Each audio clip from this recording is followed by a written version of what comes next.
আসসালামু আলাইকুম এভরিওয়ান। ১৬ বছর পর গল্পের ১৩ নাম্বার পর্ব। আর হ্যাঁ, আজকে আমি একটু বেশি অসুস্থ, যার জন্য ভয়েসটা একটু অন্যরকম লাগতে পারে। যেহেতু এত কষ্ট করে তোমাদের জন্য ভিডিও বানাই, তাই তোমাদের থেকে একটা করে লাইক ও কমেন্ট আশা করতেই পারি। আশা করি তোমরা করে দিবা। তো চলো বেশি কথা না বলে গল্প শুরু করা যাক। চৌধুরী সাহেব হাসপাতালে ঢুকে সোজা চলে যান ছেলের কাছে। কোমা থেকে বেরিয়ে এসেছে রাফসান। আজ মিস্টার চৌধুরী ভীষণ খুশি, তবে তার মন খারাপ। উনি কথা দিয়েছিলেন ছেলে সুস্থ হওয়ার আগেই তাকে খুঁজে বের করবেন, যে তার ছেলের এই অবস্থার জন্য দায়ী, কিন্তু পারেননি। তার আগেই রাফসান ঠিক হয়ে গেছে। নিজের মনে মনে এগুলো কথা ভেবে চলেছেন মিস্টার চৌধুরী। এমন সময় পেছন থেকে কেউ একজন বলে উঠে, স্যার আসবো? মিস্টার চৌধুরী অবাক হয়ে বলল, তুমি এখন এখানে? সে বলল, হোম। মিস্টার চৌধুরী বলল, কাজের কাজ কিছু হয়েছে?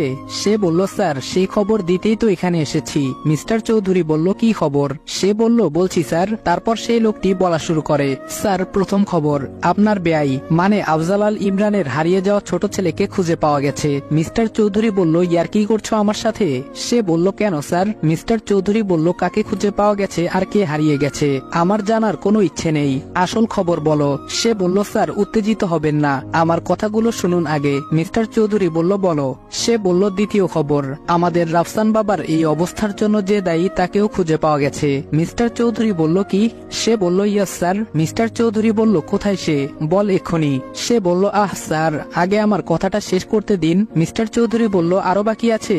সে বলল, তৃতীয় খবর, আমাদের সিক্রেট কারখানায় সেদিন কে রেড করার চেষ্টা করেছিল তার খবর পাওয়া গেছে। মিস্টার চৌধুরী এখন আর কোনো কথা বলছেন না, শুধু চুপ করে শুনেই যাচ্ছেন। আর সেই লোকটা বলে চলেছে, সে বলল, আপনার ল্যাপটপ থেকে সব ইনফরমেশন গায়েব কে করেছে তাকেও খুঁজে পেয়েছি স্যার। মিস্টার চৌধুরী বলল, হোয়াট? সে বলল, ইয়েস। আপনি যে ছেলেটার কথা বলছিলেন, রাজ? মিস্টার চৌধুরী বলল, হুম। সে বলল, তার খোঁজও পাওয়া গেছে। সে কি করে, কোথায় থাকে? মিস্টার চৌধুরী বলল, কেউ? আর বাকিগুলো কারা বল ফার্স্ট। সবকটাকে আমি এক গুলিতে শেষ করব। সে বলল, রিল্যাক্স স্যার। মিস্টার চৌধুরী বলল, তুই এবার বল কে ওরা সবাই, আর কোথায় পাবো? সবগুলোকে একসঙ্গে মারবো আমি। বলে মিস্টার চৌধুরী বেডে শুয়ে থাকা রাফসানের কাছে গিয়ে ওর চোখের দিকে তাকিয়ে বলে, সবকটাকে যেভাবেই মারি না কেন, কিন্তু আমার ছেলের এই অবস্থা যে করেছে আমি তাকে টুকরো টুকরো করে কুকুরকে খাওয়াবো। সে বলল, স্যার আমার খবর কিন্তু এখনো শেষ হয়নি। মিস্টার চৌধুরী বলল, বল কে এরা? সে বলল, স্যার রাফসান বাবার এই অবস্থা যে করেছে, আমাদের সিক্রেট কারখানায় যে ফার্স্ট রেড করার চেষ্টা করেছে, আপনার ল্যাপটপ থেকে যে ইনফরমেশন সরিয়েছে, এরা কেউ আলাদা ব্যক্তি নয় স্যার। মিস্টার চৌধুরী বলল, কি? সে বলল, হ্যাঁ স্যার, রাজও কিন্তু রাজ নয়। এরা কেউ আলাদা আলাদা ব্যক্তি নয়, একজন। আর ব্যক্তিটি হলো আপনার বেআইয়ের হারিয়ে যাওয়া সেই ছোট ছেলে Adibal Ehsan, senior officer of Bangladesh army. Mister Chowdhury বলল, হোয়াট? কি বলছো এসব? সে বলল, ইয়েস স্যার, অল নিউজ আর 100% শিওর। মিস্টার চৌধুরী বলল, নো নেভার, হতে পারে না। রৌফ চৌধুরী এত বড় ধোঁকা কিছুতেই খেতে পারে না। আমার এত বছরের করে আসা প্ল্যানিং এভাবে শেষ হতে পারে না। সে বলল, বোকামি হয়ে গেছে স্যার, আমরা এতটাই ওভার কনফিডেন্স ছিলাম যে আমাদের দুর্বলতার সুযোগ কেউ নিতে পারে আমরা তা কল্পনাও করতে পারিনি। মিস্টার চৌধুরী বলল, সে এখন কোথায়? সে বলল, হাসপাতালে। তারপর লোকটি সব ঘটনা খুলে বলে। মিস্টার চৌধুরী বলল, কি ঈশিতা পুলিশ অফিসার? সে বলল, ইয়েস স্যার। মিস্টার চৌধুরী বলল, ও গড, তুই এত বোকা কখন হয়ে গেলি চৌধুরী? বাচ্চা বাচ্চা ছেলে মেয়েগুলো তোর নাকের ডগা দিয়ে তোর সাজানো স্বপ্ন ধ্বংস করে দিচ্ছে প্রতিনিয়ত, আর তুই টের পেলি না। কথাগুলো সে নিজেই নিজেকে বলছে, আর একের পর এক লাথি মারছে হাসপাতালের দেয়ালে। Don't worry dad. হঠাৎ কারো মুখে এই কথা শুনে দুজনেই পেছন ফিরে তাকায়। মিস্টার চৌধুরী বলল, তুমি কেন উঠলে? শুয়ে থাকো। বলে রাফসানকে ধরে বেডে শুয়াতে গেলে সে ওদের থামিয়ে দেয়। রাফসান বলল, I am all right dad, don't worry. সে বলল, স্যার কিছু একটা করতে হবে, আর না হলে যে কোনো সময় আমরা ধরা পড়ে যেতে পারি। মিস্টার চৌধুরী বলল, হুম, কিছু তো একটা করতেই হবে। রৌফ চৌধুরী হাঁটতে জানে না। রাফসান বলল, হাঁটতে হবে না ড্যাড। রাফসানের কথা শুনে দুজনেই অবাক হয়ে সেদিকে তাকায়। তারপর দুজনকে উদ্দেশ্য করে বলে, আমি যা বলছি তোমরা এখন তাই করবে। মিস্টার চৌধুরী বলল, তোমায় কোনো রিস্ক নিতে হবে না, তুমি আজ রাতের ফ্লাইটে আমেরিকা যাবে। কথাটা বলেই পাশের লোকটাকে অর্ডার দেয় টিকিট বুকিং করার জন্য। সে বলল, ওকে স্যার। রাফসান বলল, স্টপ, আমি যা বলছি তুমি তাই করো। রাফসান রেগে গিয়ে কথাগুলো বলে, আর চৌধুরী সাহেব ছেলেকে বোঝানোর চেষ্টা করতে থাকেন। এর মধ্যেই কেবিনে কারো আগমন টের পেয়ে দুজনেই চুপ হয়ে যান এবং পেছন ঘুরে দেখতে পান রাফসানের মা ভেতরে প্রবেশ করছেন। রাফসানের মা বলল, কি হয়েছে এখানে? মিস্টার চৌধুরী বলল, তুমি রাফসানকে বোঝাও। রাফসানের মা বলল, কি হয়েছে? চৌধুরী সাহেব সব ঘটনা খুলে বলেন তার স্ত্রীর কাছে। সব শুনে তিনি রাফসানকে কিছু বলতে যাবেন তার আগেই রাফসান বলল, মম আমি যা বলছি তাই হবে ব্যাস। ওনারা দুজনেই হাল ছেড়ে দিয়ে রাফসানের উপর ভরসা করেন আর রাফসানের প্ল্যান অনুযায়ী কাজ করতে বেরিয়ে পড়েন মিস্টার চৌধুরী। এদিকে সবাই হাসপাতালে অপেক্ষা করতে থাকে আদির জ্ঞান ফিরার। 24 ঘন্টা পেরিয়ে গেছে, এখনো আদির জ্ঞান ফিরছে না। সবাই মহা চিন্তায় পড়ে যান। এদিকে ইসি এখনো আদির কেবিনেই ওর বেডের পাশে বসে আছে। টেনশনে ওর মাথা কাজ করছে না। ঘড়ির দিকে তাকিয়ে সে অবাক হয়ে যায় আর তাই সে উঠে যায় ডাক্তারকে ডাকার উদ্দেশ্যে। হঠাৎ কারো কণ্ঠ শুনে ইসি পেছনে ফিরে দেখে আদি চোখ খুলেছে। ইসি বলল, আদি তুই ঠিক হয়ে গেছিস? আদিকে চোখ খুলতে দেখে ইসি খুশিতে আত্মহারা হয়ে পড়ে, কিন্তু ওর হাসি বেশিক্ষণ স্থায়ী হয়নি, কারণ তার আগেই আদির শ্বাসকষ্ট বেড়ে যায়। তা দেখে ইসি ঘাবড়ে গিয়ে ডক্টর ডক্টর বলে চিৎকার করতে থাকে। কেবিনের ভেতর থেকে ইসির চিৎকার শুনে সবাই ছুটে আসে ভেতরে। সবাই জানতে চায় কি হয়েছে, কিন্তু ইসি কারো কথার জবাব দিতে পারছে না। সবার প্রশ্নের মাঝখানে ডক্টর ভেতরে চলে আসেন। ডক্টর বলল, দেখি সরে দাঁড়ান সবাই। ইসি বলল, ডক্টর আদির চোখ খুলেছিল, আমার নাম ধরেও ডেকেছিল, কিন্তু ডক্টর বলল, ম্যাম শান্ত হন, আমাকে দেখতে দিন। ভাবি এসে ইসিকে টেনে নিয়ে যান উনার দিকে। ইসি সরে দাঁড়ালে ডক্টর গিয়ে চেক করে আসেন। বাবা বলল, ডক্টর কি হয়েছে? ডক্টর বলল, চিন্তার কিছু নেই, ভয় কেটে গেছে, তবে এখন সাবধানে থাকতে হবে। সবাই বাহিরে চলে যান প্লিজ। রাতুল বলল, সরি ডক্টর, স্যারকে এখন প্রোটেকশনে রাখতে হবে, কারণ ওনার এখানে একা থাকাটা রিস্ক। ইসি বলল, আমি থাকবো। রাতুল বলল, আপনি বাড়ি যান প্লিজ, কাল থেকে অনেক ধকল গেছে, চিন্তা করবেন না, স্যারের কাছে আমি আছি। ইসি বলল, না আমার সমস্যা হবে না, আমি থাকতে পারবো। ভাইয়া বলল, ও ঠিক বলেছে ইসি, বাড়িতে চল। ডক্টর তো বলল আদি এখন আউট অফ ডেঞ্জার। অনিচ্ছা সত্ত্বেও সবার জোরাজোরিতে বাড়িতে যেতে বাধ্য হয়। রাতুল ইসিকে বারবার বোঝায় চিন্তা না করতে, সে আছে এখানে। অন্যদিকে সুজন আর বাকি 3 জন অফিসে পৌঁছে কাজে লেগে পড়ে। সুজন তাদের পেনড্রাইভ থেকে পাওয়া ইনফরমেশন গুলো দেখায়, যা দেখে অবাক হয়ে যায় সবাই। নীরব বলল, স্যার এসব কখন করলেন আপনারা? সুজন বলল, এই প্ল্যান সম্পর্কে আদি তোমাদের কিছু জানায়নি? অগ্নি বলল, না স্যার।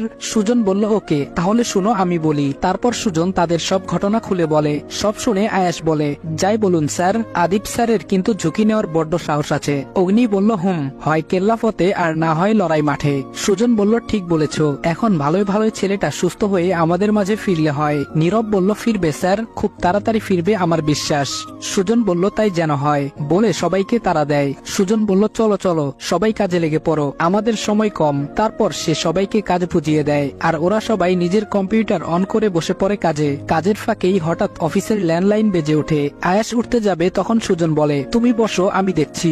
সে ফোনটা রিসিভ করে। সুজন বলল, হ্যালো, সিনিয়র অফিসার সুজন সরকার বলছি। অপর পাশের কথা শুনে সুজন বলল, আপনারা একটু সামলানোর চেষ্টা করুন, আমরা খুব শিগগিরই পৌঁছে যাব।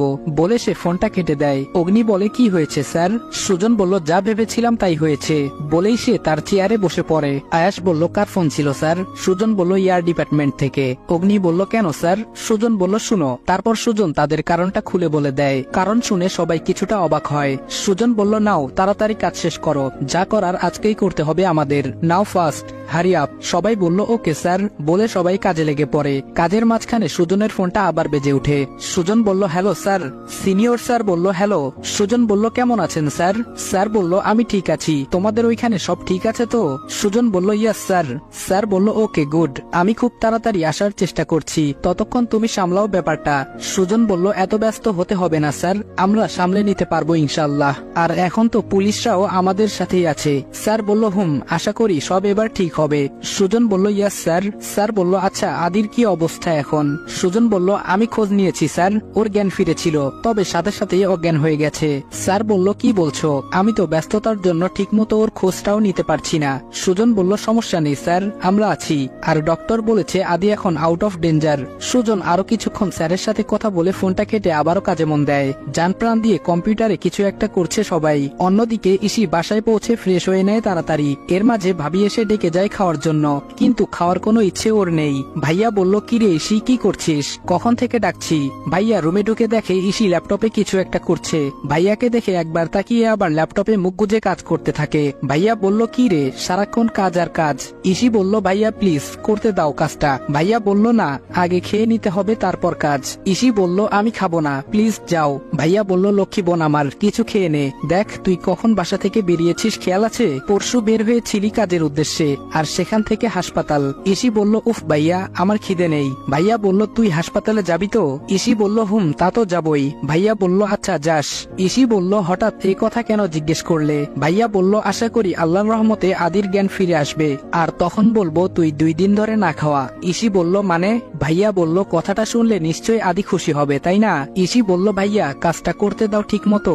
দূর, ভালো লাগে না। ভাইয়া বলল, চল খেয়ে নিবি। ভাইয়া ইসির হাত ধরে টেনে খাবার টেবিলে নিয়ে আসে। ইসি আসার পর সবাই খেতে বসে, যেটাকে বলে নামের খাওয়া, কাজের না। সবাই কেমন জানি মন মরা। ভাবি ভাইয়াকে বলল, তুমি এখন হাসপাতালে যাবে তো? ভাইয়া বলল, কেন? ভাবি বলল, আমি রাতুল আর হাসপাতালে থাকা অন্যদের খাবারগুলো প্যাক করে দেই। বাবা বলল, বৌমা দাও, ভালো কথা মনে করেছো। সবাই কথা বলতে থাকে নিজেদের মধ্যে। এর মাঝে 2 চামচ খাবার মুখে দেওয়ার পর ইসির ফোন বেজে ওঠে। ইসি বলল, হ্যালো। অপর পাশের কথা শুনে ইসি বলল, ওকে, আমি এক্ষুনি আসছি। বলে ইসি চেয়ার থেকে উঠে রুমের দিকে চলে যায় আর ঝড়ের গতিতে বেরিয়ে আসে। বেরিয়ে যাবে এমন সময় বাবা পথ আগলে দাঁড়ায়। বাবা বলল, কোথায় যাচ্ছিস এমন ভাবে? ইসি বলল, আমি ফিরে সব বলবো, এখন আমায় বের হতে হবে। বাবা বলল, আরে শোন। ইসি কারো কথা কানে না নিয়ে বেরিয়ে যায়। সবাই ওর যাওয়ার দিকে কিছুক্ষণ তাকিয়ে থাকে। ভাইয়া বলল, খাবারগুলো দাও, আমরা বের হব এখন। ভাবি বলল, দাঁড়াও আনছি। বাবা, ভাইয়া আরো কয়েকজন হাসপাতালের উদ্দেশ্যে বেরিয়ে আসে। এসে দেখে রাতুল দাঁড়িয়ে ফোনের মধ্যে কিছু একটা করছে। ওরা রাতুলের দিকে এগিয়ে যায়। রাতুল বলল, আরে আঙ্কেল, আপনারা এত তাড়াতাড়ি আসার কি ছিল? আমরা তো আছি এখানে। বাবা বলল, আসলে বাড়িতে মন টিকছে না। রাতুল বলল, চিন্তা করবেন না স্যার, খুব তাড়াতাড়ি ঠিক হয়ে যাবেন। বাবা বলল, এতগুলো বছর পর ছেলেটাকে পেলাম, তাও এইরকম অবস্থায়। কোনো বাবা এটা মেনে নিতে পারবে না। ভাইয়া বলল, আচ্ছা যাই হোক, বাদ দাও তো বাবা। রাতুল, এই নাও, দুপুরে খেয়েছো বলে তো আমার মনে হয় না, তাড়াতাড়ি খেয়ে নাও। রাতুল বলল, এই কি ভাইয়া, এসবের কি দরকার ছিল? আমরা ক্যান্টিনে খেয়ে নিতাম তো। ভাইয়া বলল, একদম চুপ, যা বলছি তাই করো। ভুলে যেও না আমি কিন্তু তোমাদের স্যারের বড় ভাই। রাতুল বলল, সরি ভাইয়া। ভাইয়া মুচকি হেসে রাতুলের পিঠে হাত রেখে ওকে খেয়ে নিতে বলল। বাবা বলল, ইসি কোথায়? এখনো তো এলো না সে। অন্যদিকে ইসি অফিসে চলে যায় নিজের কাজে। সেখানে সে কাজে আটকে যায়, যার জন্য হাসপাতালে যেতে পারছে না। পুলিশ এবং আর্মি 2 ডিপার্টমেন্টের দলই নিজেদের কাজ নিয়ে ব্যস্ত। সুজন এবং বাকিরা মন দিয়ে কাজ করছে। কাজের ফাঁকে খেয়াল করে নীরবের মুখ কিছুটা স্তব্ধ। সুজন বলল, কি ব্যাপার নীরব, কি হলো? নীরব বলল, স্যার একটু এদিকে আসুন। সুজন চেয়ার ছেড়ে উঠে যায়, আর সুজনের সাথে সাথে আয়াস এবং অগ্নি দুজনেও যায়। ওরা কিছু একটা দেখে বেশ অবাক হয়ে যায়। অগ্নি বলল, স্যার এখন হিসেব মিলবে কি করে? আয়াস বলল, স্যার আমরা এখন কি করব? সুজন বলল, এর জন্য তো পুলিশের সাহায্য দরকার, কারণ ওই দিন তো সিক্রেট এরিয়া ওরাই রেড করেছে। নীরব বলল, ইয়েস স্যার। সুজন বলল, কি করি? আয়াস বলল, স্যার পুলিশরা কি আমাদের সাহায্য করবে? সুজন বলল, আমি সিনিয়র স্যারের সাথে কথা বলে দেখি। সুজন ফোনটা বের করে স্যারকে আবার ফোন দেয়। সুজন বলল, হ্যালো স্যার। স্যার বলল, হ্যাঁ সুজন বলো। সুজন বলল, স্যার একটা সাহায্য দরকার। স্যার বলল, কি বলছো কি? ভুলে গেলে নাকি? দায়িত্ব কিন্তু আমারও। সুজন বলল, স্যার জানি, কিন্তু। স্যার বলল, কিন্তু কি? সুজন বলল, স্যার সাহায্যটা লাগবে পুলিশের। স্যার বলল, কি? সুজন বলল, ইয়েস স্যার। সুজন তখন সবটা খুলে বলে স্যারকে। স্যার বলল, আচ্ছা আমি দেখছি কি করা যায়। সুজন বলল, ওকে স্যার, কিন্তু যা করার খুব তাড়াতাড়ি করতে হবে। স্যার বলল, পুলিশ ডিপার্টমেন্ট থেকে দায়িত্বে কে এসেছে? সুজন বলল, আইপিএস অফিসার ইশিতা জামান। স্যার বলল, ওকে আমি কথা বলছি, তারপর তোমাদের জানাবো। বলে ফোন কেটে দিয়ে অপেক্ষা করতে থাকে। এদিকে ইসি নিজের অফিসে বসে আছে। এর মধ্যে ইসির সিনিয়র ঢুকে পড়ে ওর কেবিনে। আসসালামু আলাইকুম এভরিওয়ান। 16 বছর পর গল্পের 13 নম্বর পর্ব এখানেই শেষ করলাম। ভিডিওটা ভালো লাগলে লাইক এবং কমেন্ট করে দিও।